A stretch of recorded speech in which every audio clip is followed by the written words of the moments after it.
À Trizé 47, dans la région occupée de Zaporijia, 12 drones ukrainiens foncent vers un train de munitions russe à 97 km/h.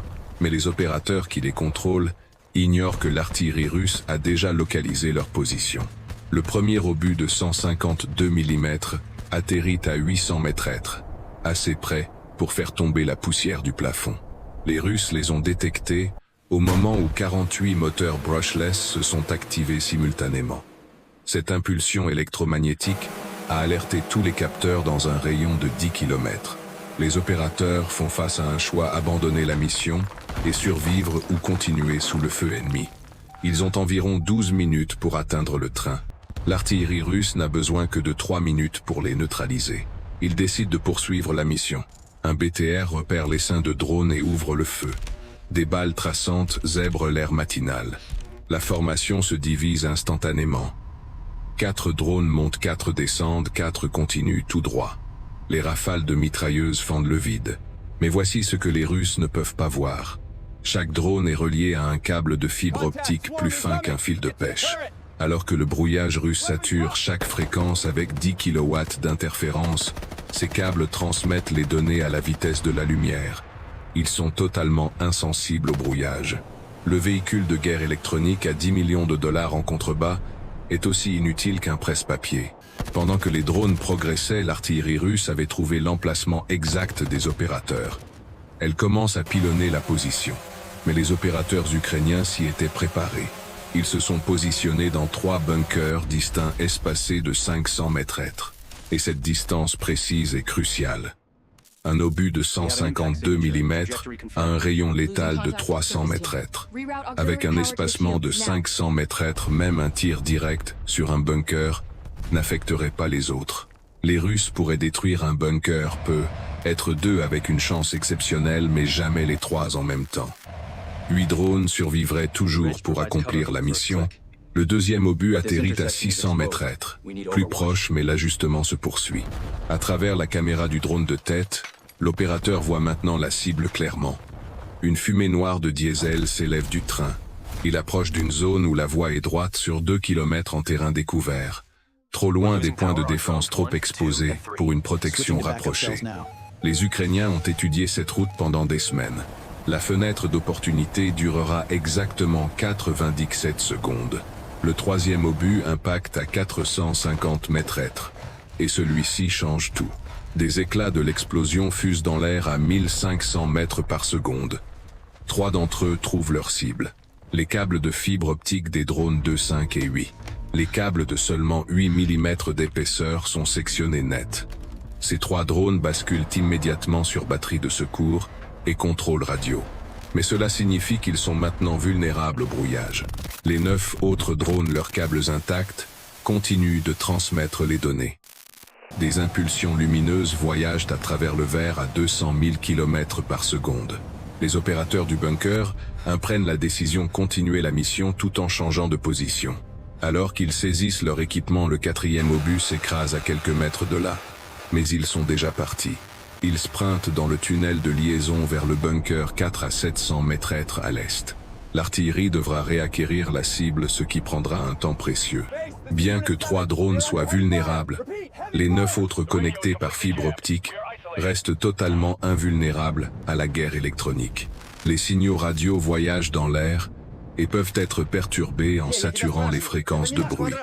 Mais la fibre optique transmet les données sous forme de lumière. Brouiller des ondes radio pour arrêter un signal par fibre optique, c'est comme essayer d'éteindre une lampe de poche en lui criant dessus. Les principes physiques sont incompatibles. Les 3 drones sur contrôle radio de secours, cependant, allaient affronter leur premier véritable test. Le véhicule de guerre électronique R300, 30 ZHZ-TEL, positionné à la jonction ferroviaire, détecte l'essaim à 7 km. Il active immédiatement ses émetteurs.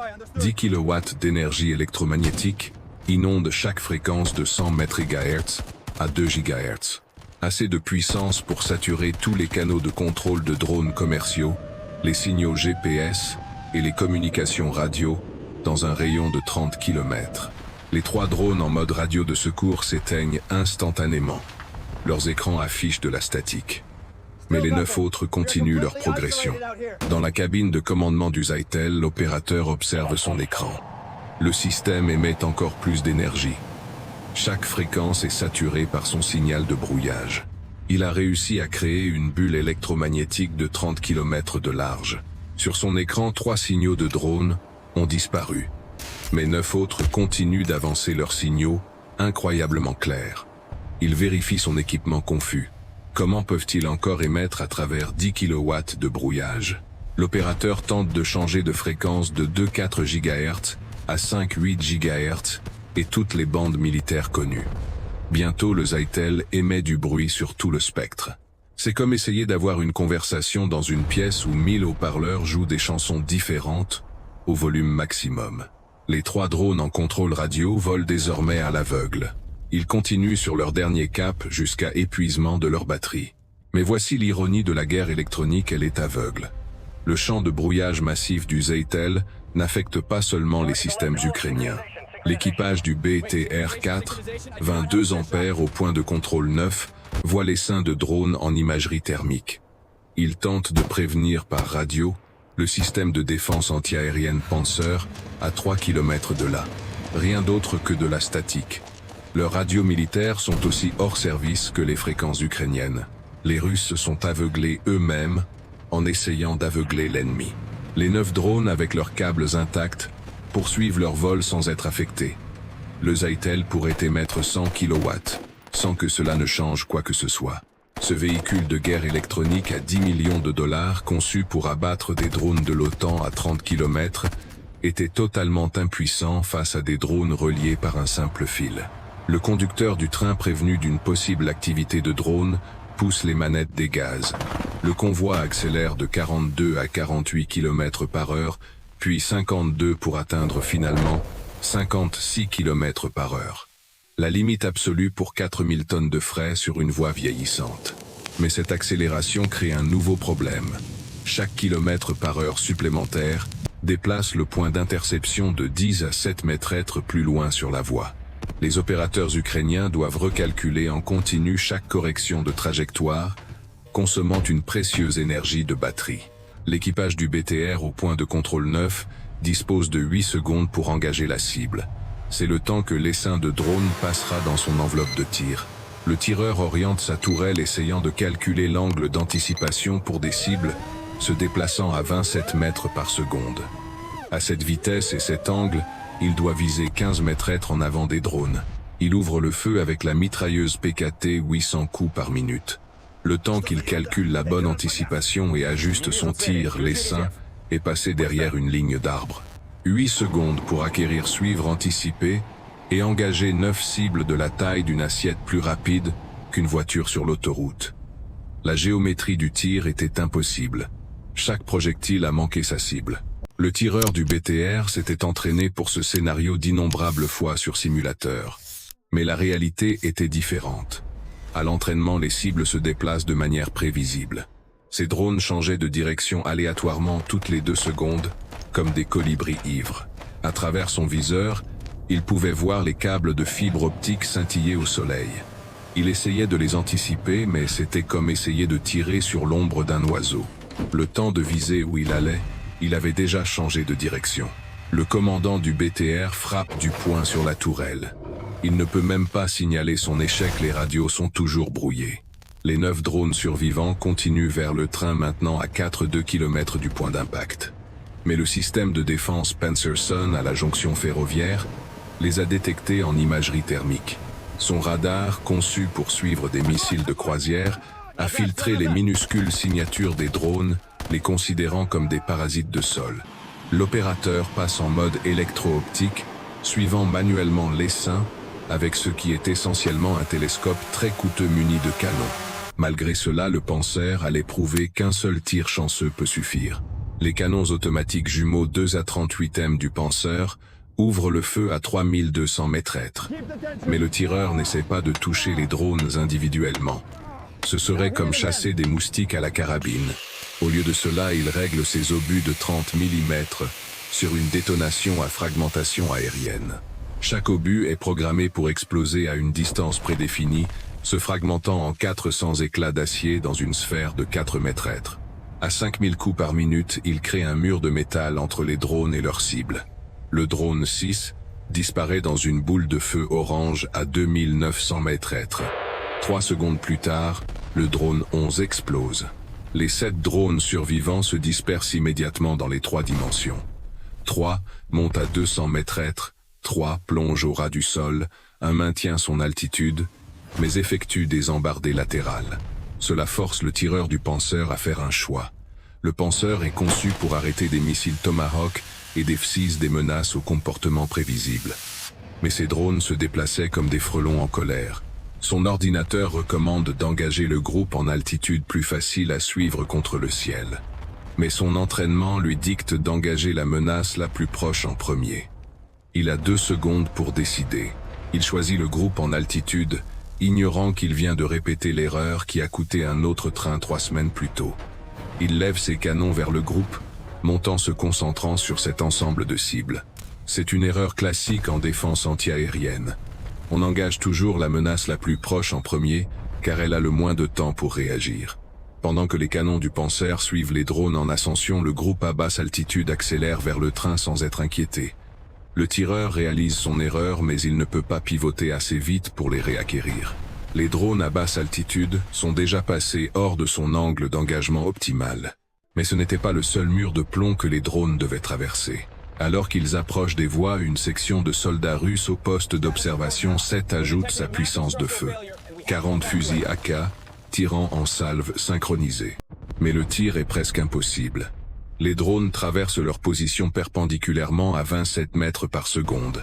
À 200 mètres de distance, chaque drone passe exactement 0,74 secondes dans le viseur d'un soldat. Le temps de réaction humain est de 0,25 secondes. L'acquisition de la cible et la visée prennent 0,5 secondes de plus. Le temps qu'un soldat presse la détente, le drone est déjà parti. Pendant ce temps, 4 drones spéciaux qui volaient à 500 mètres d'altitude plongent vers la voie ferrée. Ils sont 800 mètres derrière le train. Ils larguent leurs charges simultanément des charges de termites qui s'enflamment à l'impact avec les rails. La termite n'est pas un explosif. C'est un mélange de poudre d'aluminium et d'oxyde de fer qui brûle à 2500 degrés C. L'acier des rails fond à 1370 degrés C. La termite dévore les rails comme de l'acide sur du papier, transformant 4 sections de voie en flaques de métal en fusion en quelques secondes. Mais le tir est presque impossible. Les drones traversent leur position perpendiculairement à 27 mètres par seconde. À 200 mètres de distance, chaque drone passe exactement 0,74 secondes dans le viseur d'un soldat. Le temps de réaction humain est de 0,25 secondes. L'acquisition de la cible et la visée prennent 0,5 secondes de plus. Pendant ce temps, 4 drones spéciaux qui volaient à 500 mètres d'altitude plongent vers la voie ferrée. Ils sont 800 mètres derrière le train. Ils larguent leurs charges simultanément des charges de termites qui s'enflamment à l'impact avec les rails. Alors que les drones continuent leur approche, les canons du Panzer sont chauffés au rouge.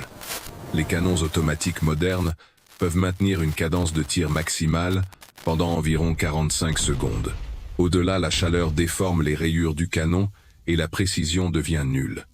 Le tireur doit cesser le feu pour refroidir. Ils ont besoin de 30 secondes de plus pour atteindre le train. Mais il ne leur reste peu, être que 20 secondes de vol motorisé. La fumée de la termite déclenche des feux d'herbe. Le vent la propage sur le champ de bataille. L'imagerie thermique peut voir à travers l'obscurité la pluie et le brouillard, mais pas à travers la fumée. Les particules de carbone absorbent le rayonnement infrarouge. Pendant quelques secondes cruciales, toutes les positions de défense russes perdent le contact visuel. Les drones perçant le mur de fumée à 1400 mètres de la cible. Leurs caméras montrent des détails sur les wagons marquages d'unités traces de rouille, et même l'avertissement au pochoir blanc sur le wagon 22. Explosif classe 1,1. Les câbles de fibre optique approchent de leur extension maximale. À exactement 12 000 mètres, ils se libéreront automatiquement. 10 secondes avant la libération. 5, 3, R. Le premier câble se détache à 13 mètres de la limite. Le drone impasse sur batterie. Il reste 8% de charge AC pour 18 secondes de vol. Les autres câbles se libèrent en séquence. Les drones volent maintenant librement. Ils ne sont plus invulnérables au brouillage, mais ils sont aussi trop proches pour être arrêtés. 1530 mètres de l'impact se rapprochant à 27 mètres par seconde. Les conducteurs du train les voient à travers leur pare-brise. Ces points noirs qui grossissent rapidement. Le conducteur pousse la manette des gaz au-delà des butées mécaniques. Les moteurs diesel hurlent en sur-régime. Mais cela ne fait qu'aggraver la situation. Les roues motrices perdent leur adhérence et patinant sur les rails. L'acier sur l'acier a un coefficient de friction de 0,7-8 à l'arrêt. Mais une fois que les roues patinent, il chute à 0,25. Plus le conducteur poussait plus, les roues polissaient les rails au lieu de s'y agripper. Le train a en fait perdu 2 km par heure. Le Panzer tente un dernier engagement. Mais les drones sont entrés dans sa portée minimale de 500 mètres où les canons ne peuvent s'abaisser sous négatif 5 degrés. Le système est conçu pour engager des cibles en altitude, pas des drones rasant le sol. 20 millions de dollars de technologie vaincue par la trigonométrie de base. Le tireur ne peut que regarder son écran alors que les 7 drones disparaissent sous son enveloppe de tir. Les soldats russes au dernier point de contrôle ouvrent le feu avec tout ce qu'ils ont. Mitrailleuses, fusils AK et même des RPG Zept. Mais les drones suivent la ligne centrale exacte de la voie ferrée. Le train de 600 mètres de long leur sert de bouclier contre les tirs latéraux. Pour toucher les drones, les soldats devraient tirer à travers leur propre train. La batterie du drone 3 secondes éteint complètement à 100 mètres de la cible. Le moteur s'arrête, les hélices tournent en roue libre. Mais l'inertie du drone le porte en avant. À 97 km par heure, avec une résistance à l'air minimale, il planera jusqu'à sa cible. L'opérateur avait calculé cela parfaitement. Le drone parcourra la distance finale grâce à la physique seule. À travers la dernière caméra fonctionnelle, l'opérateur observe des sapeurs russes tentant de découpler le wagon 22 alors que le train est en mouvement. L'attelage est sous une tension de 4000 tonnes à 56 km. Le mécanisme de sécurité est conçu pour ne jamais se libérer sous charge. Le drone 9 est touché par une rafale chanceuse d'une PKM. Il s'écrase dans un champ de blé à 400 mètres. 6 drones restants. Les opérateurs avaient prévu 60% de pertes dès le départ. Ils n'avaient besoin que de 4 impacts pour réussir la mission. La marge était toujours positive. À 13h59, le drone de tête percute l'attelage entre la locomotive et le premier wagon. La charge de RPG Zept explose. Son jet de cuivre en fusion, se déplaçant à 2800 mètres par seconde, sectionne net l'énorme axe d'attelage en acier. 4 autres impacts suivent en séquence précise. La vanne de carburant du wagon 3 se rompt, projetant du diesel sous pression. La conduite de frein du wagon 7 est coupée, bloquant les roues de tous les wagons suivants. Le wagon de munitions 18 est touché directement, déclenchant une chaîne d'explosions secondaires. Le système de ventilation du wagon 22 est perforé. À l'intérieur, 12 tonnes de roquettes thermobariques, TOS 1 ampère, chauffaient lentement. L'impact de l'ogive pousse la température interne au-delà de 447 degrés C, le point d'auto-inflammation. Le mélange carburantaire détonne avec une onde de pression se propageant à 3000 mètres par seconde. Les wagons 20 à 24 cessent simplement d'exister, vaporisés en plasma. L'onde de choc soulève les wagons 25 à 47, déraille les projetant à travers la campagne. Le champignon atomique s'élève à 1400 mètres. En quelques secondes, des drones de course modifiés d'une valeur de 4800 $ ont anéanti 127 millions de dollars d'actifs militaires russes et sectionné la seule ligne ferroviaire, ravitaillant 3 divisions mécanisées pour l'assaut du lendemain.